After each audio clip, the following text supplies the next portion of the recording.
So thank you guys. This is sort of a whirlwind presentation on licensing digital products because it is kind of a broad topic. We have 15 minutes. So I'm sort of going to do broad overviews of things that I think you need to know, think about a couple products, and I made a handout for you that talks about, gives explanations of different types of licenses and copyright, which you'll find in OSF. So like she said, my name is Danielle Kane. I am an academic librarian at UC Irvine, and I mostly help people with computational research and GIS. I've previously been a data curation and management librarian, emerging technologies. I do a lot of research in AI, artificial intelligence in libraries, and I lead our carpentry and workshops. So I'm a certified carpentry instructor. So I teach Unix, version control with Git, R, and Python. So let's see, the roadmap. You know, so where does licensing sort of fit in? It's more probably on the right-hand side. I mean, the left-hand side. It's Friday, I'm getting my sides mixed up. But sort of, I would think, you know, in intellectual property, you want to protect your rights. But at this point, you also probably want to share what you've created in your research. So maybe a little bit in the open access area. But before we get too into licensing, I thought it would be a good idea to sort of talk a little bit about what is a digital product and what is sort of all the different research areas sort of or research products that you might be interested in sharing. And it's sort of a broad list that I put together because I know this is social sciences. So, you know, some of you may have data and code, some of you may have more maybe websites or web-based applications or ebooks, especially ebooks that are self-published versus, you know, anything that you do with a publisher more than likely is already going to have a copyright. And data, particularly if you're in the UCs, if you're using Dryad, which is the UC's data repository, licenses are assigned when you load your data. So these are for things where maybe the website or the publisher or the group that you're using doesn't already assign copyright or licensing. So thinking about if you have photography or video, it's a good idea to put licenses or copyrights on those. Courses, you can think about courses, especially if you're not doing them for the UCs, but outside, something you're doing on your own time. Even graphics and digital art, you should think about licensing and copywriting. Okay. When we talk about sharing, we should know about open access and open source, and probably a lot of you already know about this, but I thought it was a good idea just to sort of cover it a little bit really quickly. Sort of the main focus of open access movement is the peer-reviewed research literature. Basically, historically, this is centered mainly on print-based academic journals, whereas, you know, open access,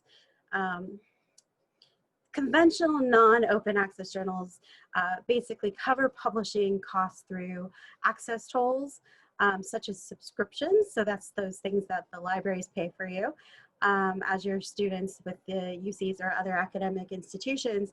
Another way, site licenses, or sometimes we have pay-per-view charges through different publishers, whereas open access journals are sort of, has a different funding model where readers, you don't require the readers to pay for the journal contents, but the authors have to pay on the front end. And sometimes that's paid by the authors, sometimes the library chips in and tries to help out with that.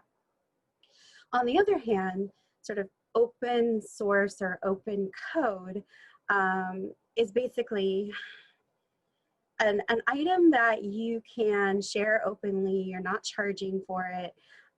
but you want to consider protecting your rights. And that is where the license or the copyright comes in. And you want to think, you want people to use your material, but you don't want to hand everything over to them, you know? You maybe want to have some control over what someone is doing with your content. And a license solves this problem by granting rights to others, basically the licensees, that they would otherwise not have. What rights are being granted, and then under what conditions you're offering those rights. So you can have a time limit on it. You can say you can use this, but you can't use that. And so that really sort of protects your research product and your intellectual property. So you want to think about, do you want to address patent rights? Whether you require people distributing derivative works to also distribute their source code, whether the content you're licensing is sort of source code, and whether you want to license the code at all. So choosing a license that is in common use makes life easier for everyone, for you and the users, because they are more likely to already be familiar with the license and don't have to wade through a bunch of jargon if you're okay with what that license is allowing. Okay, so it's a reproducibility conference, right? So we have to talk about this. So one of the reasons that we want to share our research outputs is with this idea of reproducibility. And I think in a lot of ways we use reproducibility to cover all of the 3 R's, because there's reproducibility, there's replication, and then there's reusability. Yes. So reproducibility is the ability to get the same research results using the raw data and computer programs provided by the researcher. So, oh no, replication, that was what I was supposed to, no, I already said that, didn't I? Anyways, never mind. So replication is basically taking the computer programs, the processes, the methods, but using it in a different study. So you're trying to replicate your results. So a number of years ago, we started this whole thing where you need to share your data. You need to share your data so it can be reproduced, but you can't reproduce something if you don't know what the computer programs were that you use, what your methods were, whether or not you wrote your own code to do some part of the study. And so you need to share all of those things. And if you're going to share all of those things, you may want to have different licenses or different, requirements for how people are going to use each of those items. Now, if you are using someone else's sort of methods or someone else's software, you at least have to tell people what you used. And if you're really nice, maybe contact information for contacting the person who you got that resource from. So I always throw these sorts of things in a README file, especially if you're sharing your data. I cannot stress enough, if you want to do reproducibility studies or replication studies, you need to have a README file. There's a lot of data out there where there are no README files, and you're sort of stuck kind of going, scratching your head going, how am I supposed to know how you did this? Okay, so you need to, people use license and copyright sort of interchangeably. So copyright, you kind of have it even if you don't really do anything. So it exists, without you doing anything. You don't have to assert it. And unless you assign it or surrender it, it persists regardless of whatever license you choose. And basically it grants the creator legal rights and some remedies. How many of us have money to sort of chase down? But you would be able to prove that if someone did something, maybe fraudulent with your resources or your digital objects, then you have some recourse there. Let's see. That was copyright. Sorry, license is a legal document. You have to choose create the license. It does not happen automatically, and it's the thing that tells the users what they can do with your content.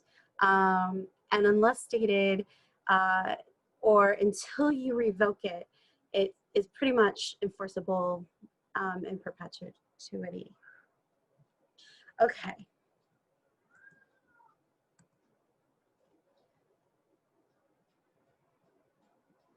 So, copyright, I think I went backwards, just a sec, guys. There we go. The one thing I also wanted to say, so copyright is basically a legal term used to declare and prove who owns the IP. License is the legal term used to describe the terms under which people are allowed to use the copyrighted material. And you could think of it in terms of physical property. So basically, if you have a house, the copyright is like the deed. It says you own the house, and if you want, you can rent the house, but to someone else. And the rental agreement itself is the license. So copyright is different to a deed in that it is possible to license the material in different ways to different people all at the same time. So like a deed though, you can sell ownership of the code to someone else, and that would be called like a copyright transfer. Only the copyright owner or their agent can enter into a license agreement. Okay. Now, when you think about setting a license or a copyright, things that you want to consider, remember the license may not be revoked. Once you apply a CC license to your material, anyone who receives it may rely on that license for as long as the material is protected by copyright and similar rights, even if you later stop distributing it. Think about the type of material, make sure the material is appropriate for a copy CC license, specify precisely what you are licensing. Any given work has multiple elements, text, images, music, whatever. Make sure you clearly mark or indicate what the license is covering. Make sure the material is subject to copyright or similar rights. Clear rights needed to use the material. So if the material includes rights held by others, make sure to get permission to sort of sub-license those rights under the CC license and indicate rights not covered by the license. Think about the type of license, what kind of material is being used, what obligations that may affect what type of license that you apply. And also consider offering a warranty. This doesn't apply to everything, but if you are sort of confident you've cleared all rights in the material, you may choose to warrant that the work does not violate the rights of others. Let's see. Types of licenses. So we have open versus proprietary, copyleft, permissive, read-only, CC BY, and CC 0. So anything open source refers to the software whose code is available for anybody to access and modify, while proprietary software refers to software which is solely owned by the individual or publisher who developed it.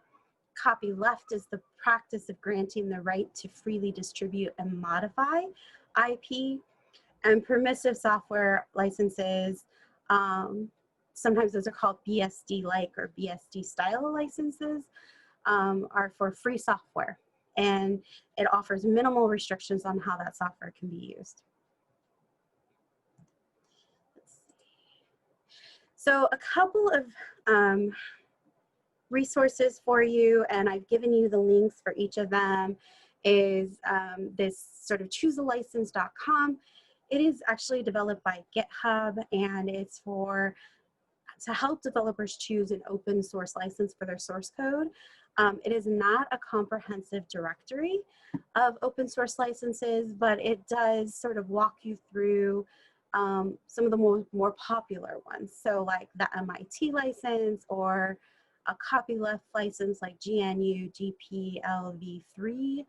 And it highlights a few licenses you might want to consider. And then it has a page that sort of has licenses for non-software products. Okay, open source initiative is for, this is really sort of more for software and code. It's been around for 20 years. And it works to raise awareness and adoption of open source software. And it does go through different licenses. It champions software freedom in society through education, collaboration, and infrastructure. And it talks quite a bit about OSD, compliant license, which grants all the rights to use, study, change, and share software in a modified and unmodified form. The final one, and I'm pretty sure most of you are probably familiar with this, but Creative Commons. I really like this site. I use it on some of my own stuff. It gives anyone from individual creators to large institutions a standardized way to grant public permissions to use creative works under copyright law. It really sort of helps users know, what can I do with this item? What can I do with this work? And their choose a license is extremely easy to sort of pick what you want to allow people to do with your content. And then it gives you all of the information that you need to add. So it gives you the image, it gives you the description. Finally, some resources, some good things to take a look at, to read about licensing and copyright. These are linked in the OSF presentation that I uploaded for you. And basically, I know, did I go over a little bit? But anyways, questions, and while we have questions, I'm going to show you, I'm just going to put up the handout I made for you. I know that was a lot and I talked kind of fast. It's a big topic. But anyways, here's the handout. It goes through different types of licenses. I think you might have to pick the other screen that it's on, because we can still see your slide. Thank you. But thank you. And your timing's great. Okay, good. So it goes through each one, and I have them linked so you can find out more information about each of them. And then all of the Creative Commons licenses are down below. Awesome, thank you. Does anyone have any questions? I have a few, but I want to give people space to ask their own.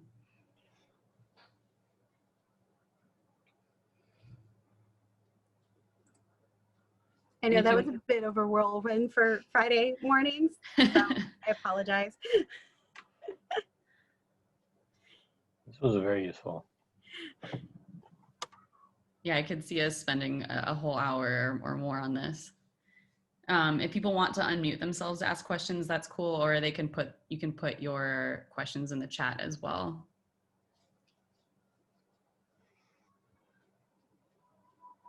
Okay, I'll ask mine, but if people have their own, then please ask. I'm curious if, do universities or institutions, can they kind of like impose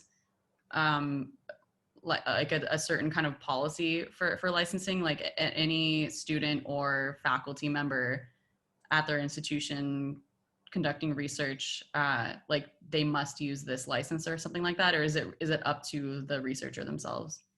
It's not so much the license, but actually that is an excellent point, and I forgot to mention it, but on the resources page, on the presentation, I did link to the UCOP, so UC, so this might not be applicable from anyone who's outside of UC. Their sort of guidelines, their licensing guidelines, because you do want to make sure that you are sort of following whatever guidelines your institution might have. And it's usually going to come from whatever governing body or institution does have. And in this particular case, it tells you things to think about, but it does not dictate to you what kind of license that you use. You know, there are issues if you've created something while you were employed by the university, then, you know, sometimes there's always this discussion about who owns the material. Is it the person who created it? Is it the actual institution? A lot of times institutions don't really enforce their rights, like, you know, but they could. So you want to think about that, definitely, and see what kind of documentation that your institution provides. Thank you. Okay. Let's see, I'm just thinking. I think people are giving you, they're expressing gratitude. Oh yeah, explanations are difficult of licensing, especially when they use the term license and copyright interchangeably. It's like, what do you mean by this? And you know, think about it in the sense of, you have a digital product. What do you want people to be able to do with it or not do with it? And when you think of it from that perspective, I think it's a little easier to figure out what you might want to slap on it, what kind of license or Creative Commons copyright. So think of it that way, because there are so many, there really are. I have to say, I'm not a lawyer, so you know, I'm a librarian and I'm really good at giving information, but you know, if you have concerns, you might want to talk to someone who has more knowledge of the law. So that we have a law library, and so if you have a law library near you, most law librarians also have law degrees, so you could try to pick their brains a little bit. I had another question kind of related to GitHub, actually. So I thought that GitHub does automatically assign a license, but maybe I might be wrong about that. But I think that they might. Do they like recommend one? Because first in the last like repo that we were, I at least that I was accessing, it looked like you could assign, like it recommended either Berkeley or MIT or something like that. It will recommend in some cases. I have a repository through my library that does not have licenses. It doesn't really even recommend. I need to throw one on there. This presentation reminded me of that. Yeah, bad librarian. But also, you know, think about the products that you use. They're all going to have licenses. GitHub itself has a license that you're agreeing to when you use their software. And sometimes taking a look at their licensing and seeing what they allow people to do can give you ideas on what to do with your own software. And in a lot of cases, there might be sort of an implied license if you have a repository in GitHub, but I think just be clear to people, like just throw it up there, throw all the text up there, throw it in a README file, call it license.txt in a repository, because the clearer you are, the better it's easier to enforce your rights. Or be like, that's not what you're allowed to do with my content, and be able to tell people that and refer them to it. Got it. Okay. There's also another question in the chat from Ezra, who's saying, I wonder how the process unfolds. So you choose which license is suitable for you from Creative Commons, you put the logo into your digital project, and that's it. Is it licensed? Is there a process somebody approves and then it's licensed? Do you know kind of like the back end of it? If you go through the Copyright Office, so copyright.gov, and you actually do a formal copyright, that is a process. It does have to be approved. Things like Creative Commons, these are standard licenses. So when you choose one, you're agreeing to what that last license says. You really can't, you can do you can't do modification, but you could choose the license that sort of matches what you want to do. So, you know, do they have to give credit? Can they share? Can they sell your work? I always go with, no, you cannot sell my work, okay? And then you can take that license and apply it to your work. There's no approval process in that case. but what you're taking is a standard license that someone has created and applying it to your own work. So there's no approval process in that case. Thank you. Okay. Any last questions?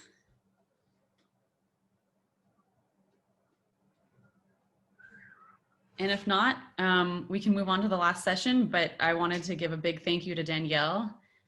This was, I think we might try to do a much longer version of this session in the future, because this is actually the first time we've talked about this at RT2 in this way. And I think it's something that researchers always are interested in, but not quite sure how to figure it out. So thank you so much. You're very welcome. And I'll just put in a plug for your local librarians. If you have more questions or need more information, please talk to them. We love to help people. That's basically what we're here for. So have a good rest of your conference. I know that's your final day, and I will say goodbye.